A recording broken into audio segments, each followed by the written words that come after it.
Hello, my name is Margaret Ellen Cooper. I'm 47 years old, and I'm going to tell you the story of how I discovered, at age 19, that my mother hadn't eaten a full meal in front of me for almost 15 years. Before I continue, if you've ever looked back at your childhood and suddenly realized things weren't quite what you thought they were, please hit that like button. It helps more people find stories like ours. It was 1985. I was 7 years old, and I genuinely believed my mother simply didn't like eating during the day. She was always doing something else during meals: cleaning, sewing, organizing something in the kitchen. "I already ate, sweetheart," she'd say with that gentle smile of hers. "You go ahead." I believed her every single time. We lived in a small rental house on Maple Street in Cleveland, Ohio. The house had these thin walls that you could hear everything through, especially at night when the neighbor's TV was on. The kitchen linoleum was cracked in places,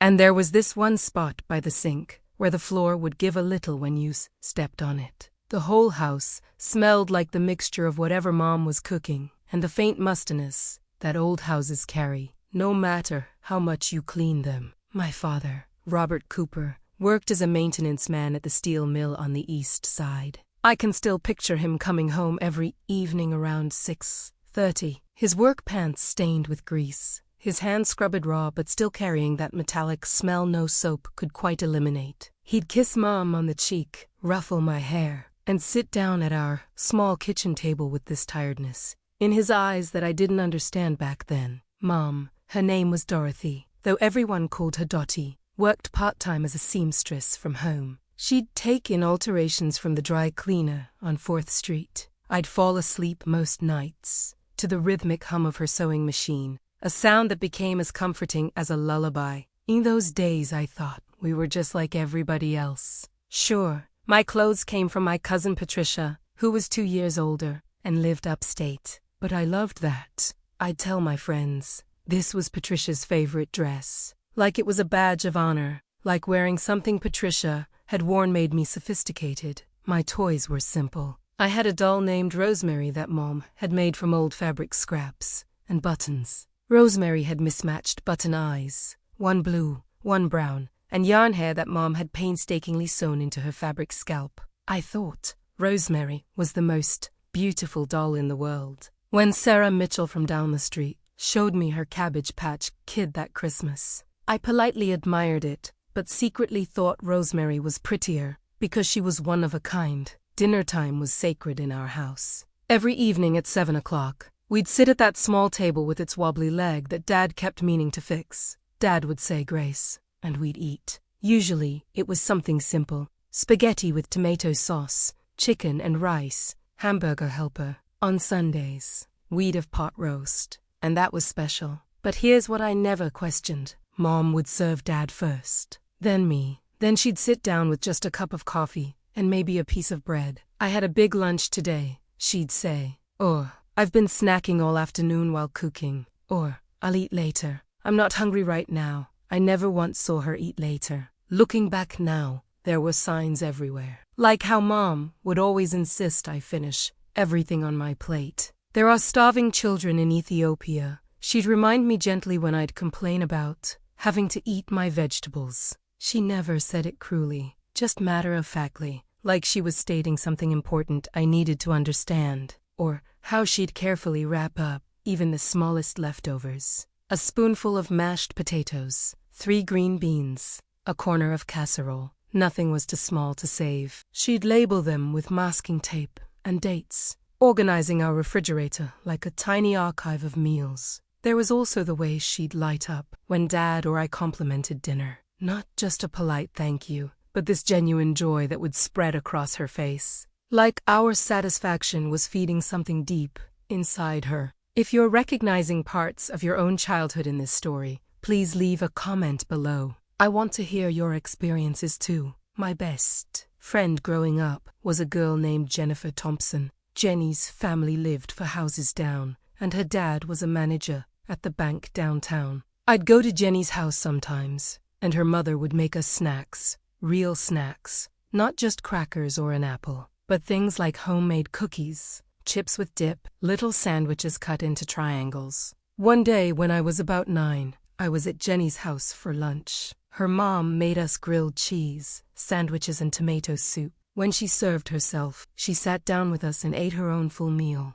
Jenny's mom laughed and talked with us while eating her sandwich. Something about it struck me as odd, but I couldn't put my finger on what. That evening at dinner, I watched Mom more carefully. She served us meatloaf and green beans. She put a big slice on Dad's plate, a medium slice on mine, and then she wrapped up the rest and put it in the refrigerator. "Mom, aren't you eating?" I asked. "Oh, honey, I ate while I was cooking. I always taste everything while I'm making it. I'm stuffed." She patted her stomach and smiled, but I hadn't seen her eat anything. I'd been doing homework at the kitchen table the whole time she was cooking. That tiny seed of doubt planted itself, but I pushed it away. Mom wouldn't lie to me, would she? The years continued. I started middle school, then high school. We stayed in that same house on Maple Street. Dad kept working at the mill. Mom kept sewing and not being hungry during meals. In high school, I started babysitting for extra money. Mrs. Patterson, who lived on Elm Street, would pay me $5 an hour to watch her to kids on Friday nights. I'd save most of it, but sometimes I'd buy myself lunch at school, pizza from the cafeteria, or a sandwich from the deli across the street. One Friday, when I was 16, I came home from babysitting with $12. I was so proud of myself. Mom was sitting at the kitchen table with a pile of mending in front of her, her reading glasses perched on her nose. "Mom, look," I showed her the bills. Mrs. Patterson gave me a $2 tip. She looked up at me with such pride. "That's wonderful, sweetheart. You worked hard for that. I want to take you out to lunch tomorrow," I said impulsively. "Just you and me. We can go to that diner on Market Street you like." Something flickered across her face. Was it panic? But it disappeared so quickly I thought I'd imagined it. "Oh, honey, that's sweet,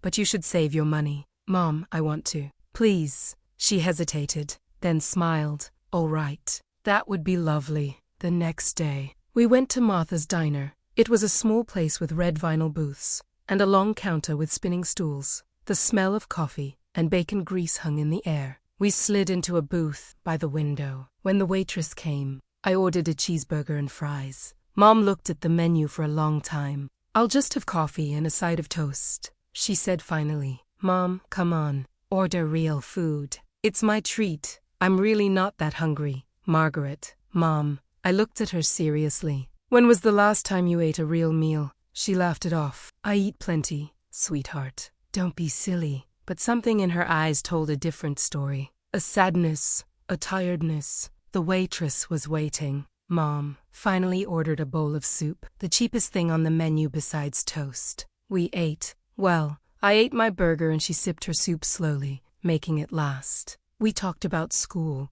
about my plans after graduation, about the new fabric store that had opened downtown. It was nice, but that nagging feeling wouldn't leave me. The summer, after I graduated high school, before I left for college, I got a job at the grocery store on 5th Street. I was stocking shelves one Tuesday afternoon when I saw Mom come in. I was in the cereal aisle, and she didn't notice me. I watched her shop. She moved through the store with purpose, picking up items, checking prices, putting some back, keeping others. Her cart wasn't very full. I saw her pick up a package of chicken breasts, look at the price, and put it back. She chose a smaller package instead. She did the same thing with the cheese, the bread, even the apples, all with the smaller options as bread. At the checkout, I watched from my aisle as she carefully counted out money from her worn leather wallet. She counted it twice, like she was making sure she had enough. Something broke inside me in that moment,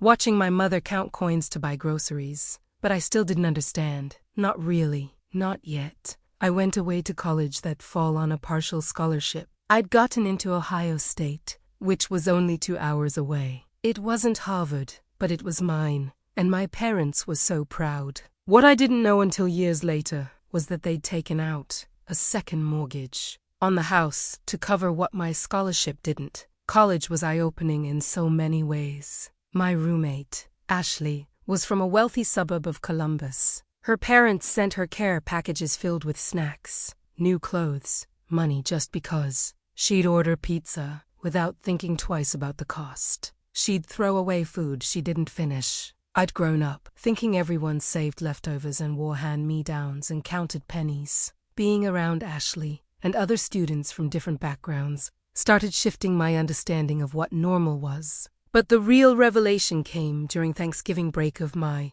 sophomore year. I came home for the holiday, excited to see my parents and sleep in my old bed. The house smelled like turkey and stuffing. Mom had been cooking all morning, and the kitchen was filled with that warm, savory smell that meant home. We sat down for Thanksgiving dinner, Dad, Mom, me, and my Aunt Linda, who'd driven in from Toledo. Aunt Linda was Dad's older sister, a straight-talking woman who'd never married and worked as a nurse at Toledo Hospital. Mom served the turkey, the stuffing, the mashed potatoes, the green bean casserole, the cranberry sauce. She made everyone's plates, making sure we all had plenty. Then she sat down with a small spoonful of stuffing and some cranberry sauce. Dottie, and Linda said sharply, "That's not dinner, that's garnish." Mom laughed. "Oh, Linda, I've been picking at food all day while cooking. I'm really full." And Linda put down her fork and looked at my mother with these eyes that had seen too much in her years as a nurse. "How much weight have you lost?" "Dottie, I haven't lost weight. You're lying." Aunt Linda's voice wasn't mean, but it was firm. "I haven't seen you in 6 months. You've lost at least 15 pounds. Mom's face paled. Dad suddenly became very interested in his plate. My heart started pounding. Something was wrong. Something had always been wrong, and I'd been too blind to see it. "Mom," I said quietly, "when was the last time you ate a full meal?" The table went silent. The clock on the wall ticked. Outside, someone's dog was barking. Mom looked at me, and I saw tears forming in her eyes. In 19 years, I'd never seen my mother cry. "Mom," my voice cracked. "I eat enough," she whispered. "No, you don't." It was Dad's voice, rough and broken. "Tell her, Dottie, tell her the truth." If this story is hitting close to home, please subscribe to the channel. There are so many stories like ours that need to be told. Mom's hands were shaking. She folded them in her lap.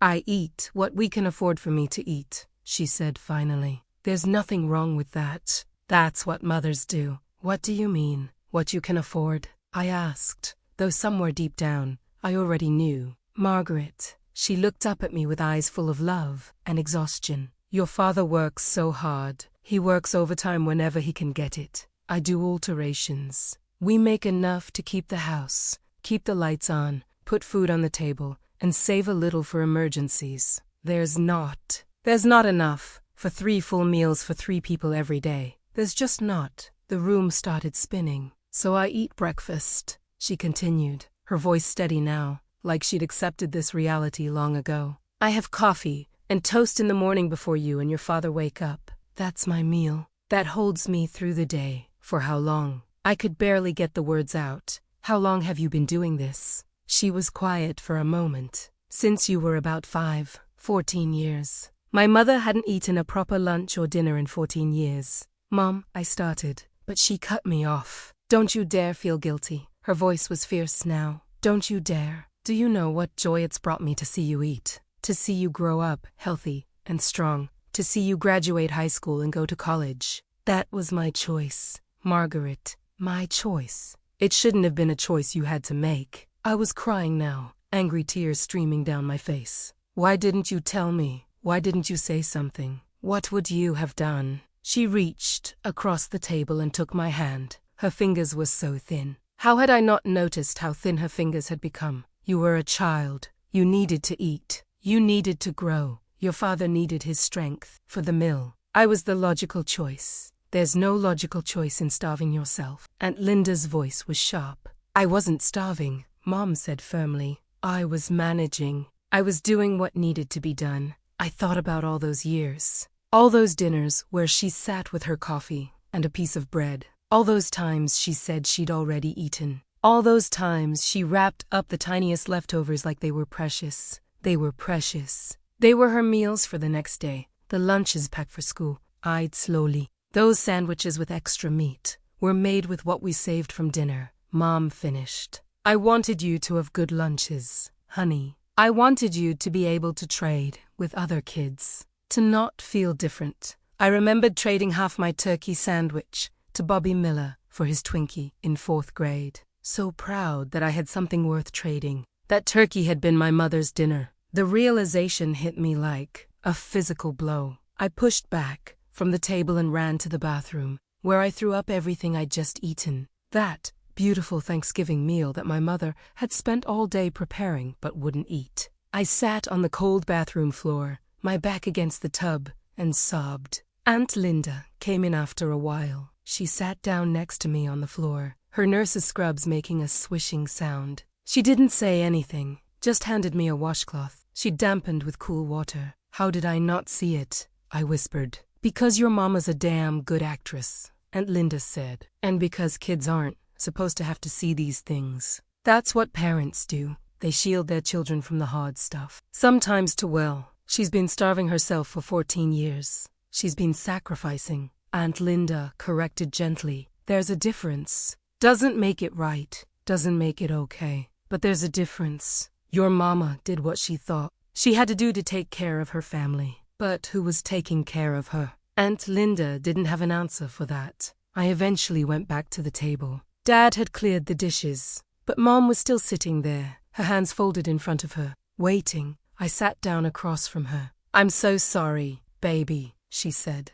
"I never wanted you to know. I never wanted you to carry this. Mom, you can't keep doing this. Margaret, no." My voice was stronger now. "No more. I'll get a job in Columbus. I'll send money home. You will eat. You will not sacrifice your education like you sacrificed your health." I shot back. "Mom, you're thin. You're so thin. You're exhausted all the time. I see it now. How did I not see it before?" "Because I didn't want you to see it." She reached across and cupped my face in her hands. Her palms were rough from years of sewing and work. "That's a mother's job, sweetheart. To carry the weight so her children don't have to, but I'm not a child anymore." "No," she agreed softly. "No, you're not." That was the moment everything changed. Not dramatically. We didn't suddenly become wealthy, and Mom didn't suddenly start eating 3 meals a day. But it changed. I did get a job in Columbus, working at a bookstore near campus. Every penny I could spare, I sent home. Dad picked up more overtime shifts.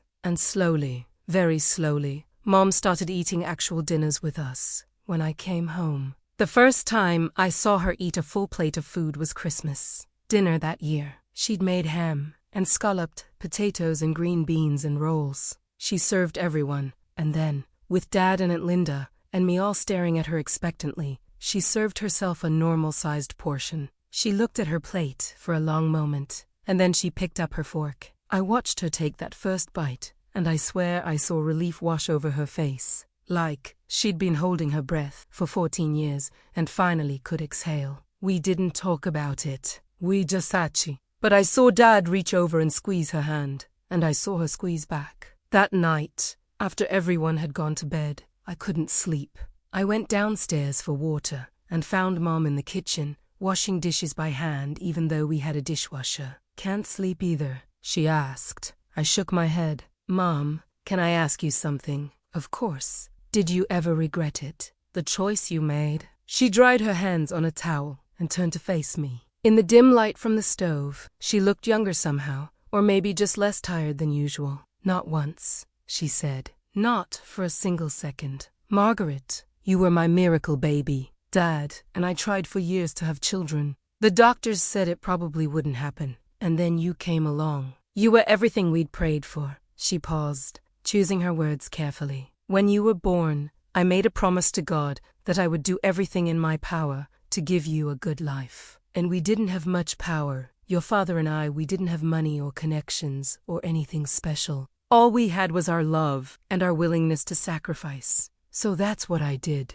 I sacrificed. And I'd do it again in a heartbeat. But Mom, no buts." She pulled me into a hug. "You turned out beautiful and smart and kind. You're in college. You're going to have opportunities, Dad, and I never had. That's all I ever wanted. That was worth every skipped meal, every hungry night. Do you understand?" I nodded against her shoulder, even though I didn't fully understand. How could I? I wasn't a mother. I didn't know that particular kind of love yet. But I would. Years later, when I had my own daughter, I finally understood what my mother had meant. Before I share what happened next, I want to ask you something. If this story resonates with you, if you remember moments from your childhood that make more sense now, please share your story in the comments. These stories need to be told. They need to be remembered. I'm 47 years old now. Mom is 72 and retired. Dad passed away 5 years ago from complications with his heart. All those years of hard labor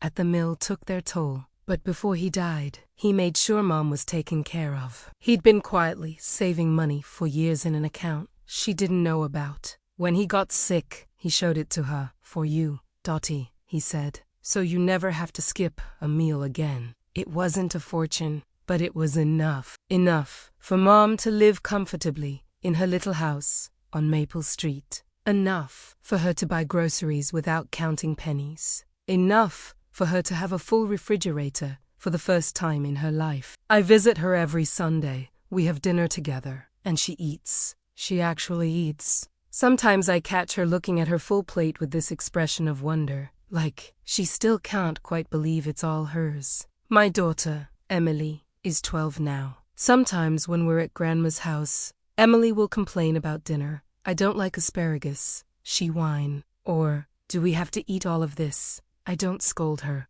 I don't give her lectures about starving children. I just look at my mother across the table, and we share a knowing glance. Instead, I'll say, you don't have to eat it all, honey, but try a few bites. Someone who loves you very much worked hard to make this meal. Later, when Emily's playing in the yard, Mom will squeeze my hand. You're a good mother, she say. I learned from the best, I always reply. Last month, I found something in Mom's house while helping her organize her closet. It was a small notebook tucked in a shoebox with old photographs. The pages were yellowed and worn, the handwriting in faded blue ink. It was a journal of sorts, but not a typical one. Each entry was just a date and a simple sentence. September 15th, 1985. Margaret ate all her vegetables today. She's growing so strong. December 24th, 1987. Saved enough for Margaret to have a real Christmas gift. She wants that book series. Her face will light up.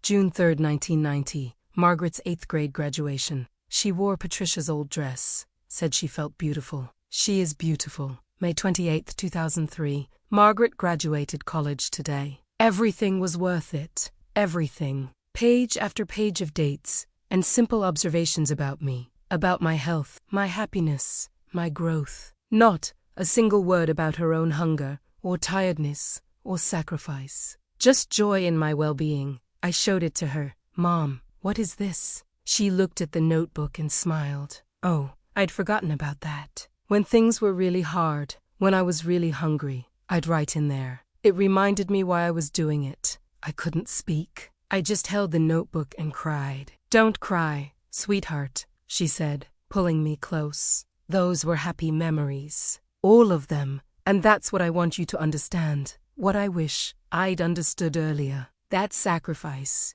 when it comes from love, doesn't feel like sacrifice to the person making it. To my mother, those 14 years of skipped meals weren't years of suffering. They were years of purpose. I'm not saying it was right. I'm not saying it should have happened. In a better world, in a fairer world, my mother wouldn't have had to choose between her own meals and her daughter's well-being. But we didn't live in that better world. We lived in the world we had, and my mother did what she thought was necessary to protect and provide for her child. And in her way, by her measures, she succeeded. I grew up healthy. I got an education. I have a good life. Those were her goals, and she achieved them, even at great personal cost. Today, when I sit down to eat, I think about her. I think about all those dinners where she sat with just coffee and bread, watching me eat with such contentment in her eyes. And I understand now what I couldn't understand then. Sometimes love looks like an empty plate. Sometimes love looks like lies about not being hungry. Sometimes love looks like sacrifice so quiet and so complete that the recipient doesn't even know it's happening. If you're watching this and you remember your parents saying they weren't hungry, or they'd already eaten or they'd eat later, maybe they weren't lying in the way you thought. Maybe they were telling a different kind of truth. Maybe they were saying, I love you more than I love being full. I love you more than I love being comfortable. I love you enough to be hungry. If it means you get to eat, that doesn't make it okay. That doesn't mean it should have happened. But maybe it means we can look at those memories with a little more understanding, a little more grace. My mother never thought of herself as a hero. She never wanted recognition or praise for what she did. She just wanted me to be okay. And I was. Because of her, I was more than okay. So if your parents are still alive, if you have the chance, tell them you see them. Tell them you understand. Tell them thank you. It doesn't have to be a grand gesture. It can be as simple as, I know you sacrificed for me. Now, thank you. I say it to my mother every Sunday when I visit. Sometimes she waves it off. Sometimes she gets teary. But she always squeezes my hand and says, you were worth it. And I believe her. Thank you for listening to my story. If it moved you in any way, please hit that like button and subscribe to this channel. Share your own stories in the comments below. Let's remember together. Let's honor the quiet sacrifices that shaped us. And if your mom is still around, maybe call her today. Tell her you love her. You never know how much she might need to hear it.